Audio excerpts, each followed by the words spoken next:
विधवा महिलाओं को सरकार दे रही है 12,000 रुपए हर साल। अगर आपके फैमिली में कोई विधवा है तो आप 12,000 रुपए हर साल का फायदा उठा सकते हो। जी हाँ दोस्तों, आज मैं बात करने वाला हूँ विधवा पेंशन के बारे में। अगर आपके फैमिली में कोई विधवा है तो आप विधवा पेंशन ऑनलाइन कर सकते हो। आपको कहीं पर भी जाने की जरूरत नहीं है, आप अपने मोबाइल से ही विधवा पेंशन ऑनलाइन कर सकते हो। तो मैं इस वीडियो में आपको कंप्लीट प्रोसेस बताने वाला हूँ कि आपको किस तरह से विधवा पेंशन ऑनलाइन करनी है। उसके लिए आपको अपने किसी भी ब्राउज़र में आना है और ब्राउज़र में आके आपको सर्च करना है SSPYUP। जैसे ही आप SSPYUP सर्च करोगे आपको सबसे ऊपर पहली वेबसाइट दिखेगी, एकीकृत सामाजिक पेंशन पोर्टल SSPYUP।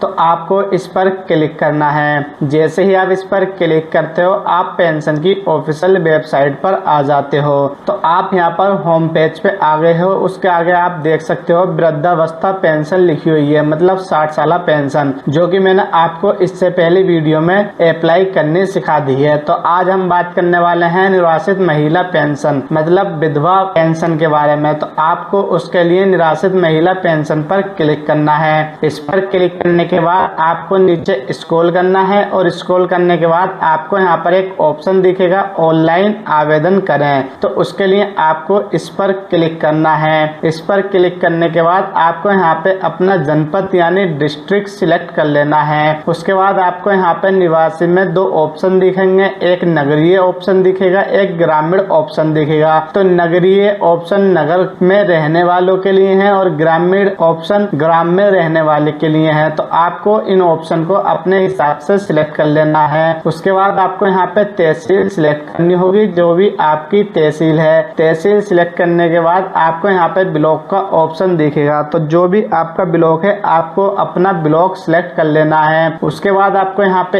एक ग्राम पंचायत का ऑप्शन दिखेगा। तो आपको ग्राम पंचायत अपनी सिलेक्ट कर लेनी है। ग्राम पंचायत सिलेक्ट करने के बाद आपको अपना ग्राम विलेज सिलेक्ट कर लेना है। उसके बाद आपको यहाँ पर अपना नाम फिल कर देना है, जो आपके आधार कार्ड पे लिखा हुआ है वो आपको अपना यहाँ पर इंग्लिश में फुल नेम फिल कर देना है। यहाँ पे जेंडर ऑटोमेटिक सिलेक्ट हुआ आता है, तो आपको इसमें कुछ नहीं करना है। यहाँ पर आपको अपनी डेट ऑफ बर्थ फिल कर देनी है कैलेंडर के हिसाब से। जैसे आप कैलेंडर वाले आइकन पर क्लिक करोगे आपको यहाँ पर अपनी डेट ऑफ बर्थ सिलेक्ट कर देनी है। उसके बाद आपको उस महिला के पति का नाम फिल कर देना है, जो भी आपके आधार कार्ड पर लिखा हुआ है। यहाँ पर श्रेणी में आपको अपनी कैटेगरी सिलेक्ट कर लेनी है। जैसे कि जनरल कैटेगरी में सामान्य वाले क्लिक करेंगे और माइनॉरिटी कैटेगरी में मुस्लिम ईसाई सिलेक्ट करेंगे और ओबीसी कैटेगरी वाले ओबीसी सिलेक्ट करेंगे। यहाँ एससी और एसटी अपनी कैटेगरी सिलेक्ट कर लेनी है। उसके बाद आपको यहाँ पर 10 अंकों का अपना मोबाइल नंबर फिल कर देना है और उसके बाद सेम वैसे ही आपको यहाँ पर भी अपना मोबाइल नंबर फिल कर देना है। यहाँ पर आपको अपना कंप्लीट एड्रेस देना होगा, जो आपके आधार कार्ड पर पूरा कंप्लीट एड्रेस लिखा हुआ है वो एड्रेस आपको यहाँ पर फिल कर देना है। उसके बाद आप यहाँ पर बैंक के विवरण में आ जाते हो। तो यहाँ पर आपको अपनी बैंक का विवरण देना होता है। तो बैंक का विवरण देने के लिए आपको यहाँ पे अपनी बैंक सिलेक्ट कर लेनी है, जो भी आपकी बैंक है। बैंक सिलेक्ट करने के बाद आपको यहाँ पे बैंक की शाखा का नाम सिलेक्ट करना है। बैंक शाखा सिलेक्ट करने के बाद आपका यहाँ पर IFSC कोड ऑटोमेटिक आपकी शाखा से ले लिया जाता है। जैसे ही आप यहाँ पर अपनी बैंक का शाखा सिलेक्ट करोगे आपका IFSC कोड यहाँ पर ऑटोमेटिक आ जाएगा। उसके बाद आपको यहाँ पर अपना अकाउंट नंबर फिल कर देना है बैंक की पासबुक से देखकर। जैसे ही आप यहाँ पर अपना अकाउंट नंबर फिल करते हो सेम वैसा ही फिर से अपना अकाउंट नंबर आपको यहाँ पर फिल कर देना है। उसके बाद आप यहाँ पर आय के विवरण में आ जाते हो। तो आपको यहाँ पर अपने आय का एप्लीकेशन नंबर यानी आवेदन संख्या फिल कर देनी है। आपके आय प्रमाण पत्र पर 2 संख्या होती है, एक आवेदन संख्या होती है, एक प्रमाण पत्र संख्या होती है। जो ऊपर वाली बड़ी संख्या होती है वो आवेदन संख्या होती है। तो आपको यहाँ पर वो आवेदन संख्या फिल कर देनी है। उसके बाद आपको यहाँ पर अपनी प्रमाण पत्र संख्या फिल कर देनी है, जो आपके इनकम सर्टिफिकेट पर नीचे लिखी होती है प्रमाण पत्र संख्या छोटी वाली, वो आपको यहाँ पर फिल कर देनी है। उसके बाद आपको यहाँ पे कुछ अपने दस्तावेज अपलोड करने होंगे। जैसे कि आप यहाँ पे अपना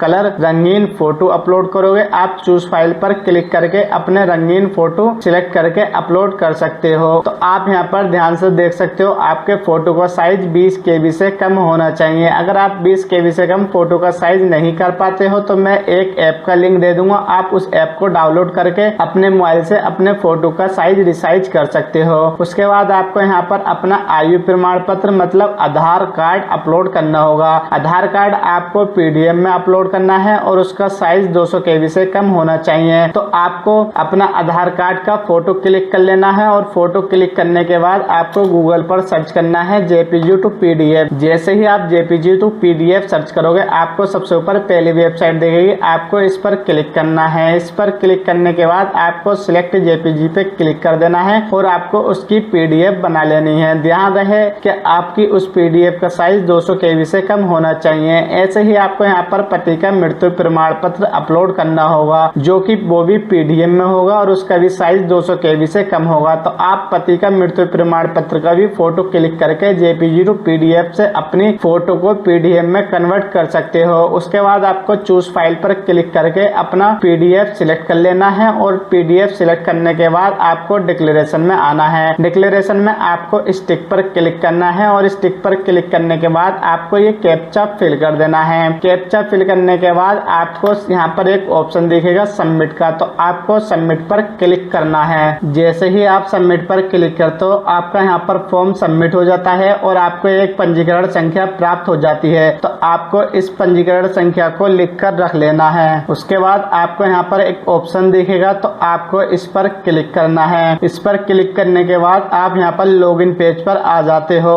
इस पेज पर नहीं आ पाते हो तो आपको फिर से SSPY UP सर्च करना है और आपको पेंशन की ऑफिशियल वेबसाइट पर आ जाना है और आपको यहाँ पर अपनी पेंशन सिलेक्ट करके यहाँ पर आपको आवेदक लॉगिन पर क्लिक करना है। तो आप यहाँ पर लॉगिन पेज पर आ जाते हो। उसके बाद आपको यहाँ पर अपनी पेंशन स्कीम सिलेक्ट कर लेनी है, जैसे कि यहाँ पर ओल्ड एज 60 साल पेंशन, उसके बाद यहाँ पर विडो पेंशन मतलब विधवा पेंशन और यहाँ पर थर्ड पे दिव्यांग पेंशन मतलब विकलांग पेंशन है। तो आपको अपनी पेंशन सिलेक्ट कर लेनी है। तो हम यहाँ पर विधवा पेंशन सिलेक्ट कर लेते हैं। उसके बाद आपको यहाँ पर रजिस्ट्रेशन संख्या फिल कर देनी है जो आपको अभी रजिस्ट्रेशन करते समय प्राप्त हुई थी। यहाँ पर आपको वही मोबाइल नंबर फिल कर देना है जो आपने रजिस्ट्रेशन करते समय मोबाइल नंबर फिल करा था। उसके बाद आपको सेंड OTP पर क्लिक करना है। जैसे ही आप सेंड OTP पर क्लिक करते हो आपके रजिस्टर्ड मोबाइल नंबर पर एक OTP चले जाता है। तो उसके बाद आपको यहाँ पर वो OTP फिल कर देना है और OTP फिल करने के बाद आपको यहाँ पर ये कैप्चा फिल करना है। कैप्चा फिल करने के बाद आपको यहाँ पर लॉगिन पर क्लिक करना है। जैसे ही आप लॉगिन पर क्लिक करते हो आप यहाँ पर लॉगिन हो जाते हो।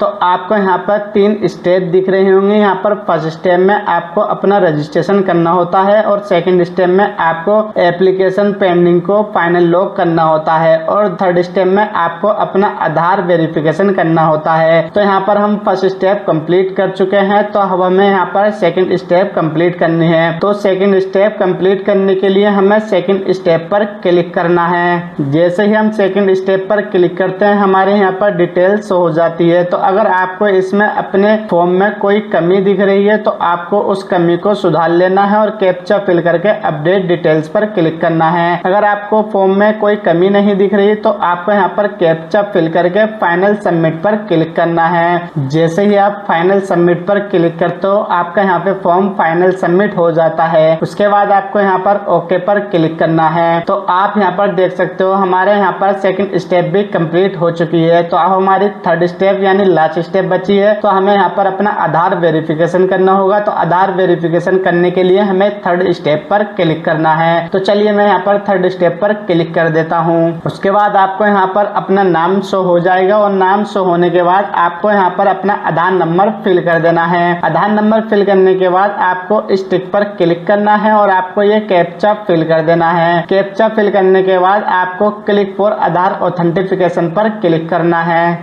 जैसे ही आप आधार ऑथेंटिफिकेशन पर क्लिक करते हो तो आपका यहाँ पे राइट क्लिक हुआ आ जाता है और यहाँ पर लिखा हुआ आ जाता है आधार ऑथेंटिफिकेशन सक्सेडेड। तो आपको यहाँ पर प्रोसीड फॉर फाइनल प्रिंट पर क्लिक करके अपना फाइनल प्रिंट निकाल लेना है। अगर आप इस तरह से फाइनल प्रिंट नहीं निकाल पाते हो तो आपको यहाँ पे डैशबोर्ड पर क्लिक करना है। डैशबोर्ड पर क्लिक करके आप यहाँ पर आवेदन की स्थिति में देख सकते हो कि हमारे यहाँ पर तीनों स्टेप कंप्लीट हो चुकी हैं। उसके बाद आपको यहाँ पे डैशबोर्ड में दिखेगा सबसे नीचे प्रिंट एप्लीकेशन, तो आप इस पर क्लिक करके अपना फाइनल प्रिंट निकाल सकते हैं। जैसे ही आप इस पर क्लिक करोगे आपका यहाँ पर फाइनल प्रिंट आ जाएगा, आपको इसको प्रिंट कर रख लेना है। तो आप इस तरह से विधवा पेंशन ऑनलाइन कर सकते हो और आपको जो लास्ट में प्रिंट मिला है इसको आपको प्रिंट कर लेना है और आपको आधार कार्ड की फोटोकॉपी और मृत्यु प्रमाण पत्र और इनकम सर्टिफिकेट की फोटोकॉपी इसमें अटैच कर देनी है। ये सभी फोटोकॉपी आपको अपने तहसील में सबमिट कर देनी है। अगर आपने हमारी वीडियो देखकर विधवा पेंशन ऑनलाइन कर ली है तो हमारी इस वीडियो को लाइक करें और हमारे चैनल को सब्सक्राइब करें।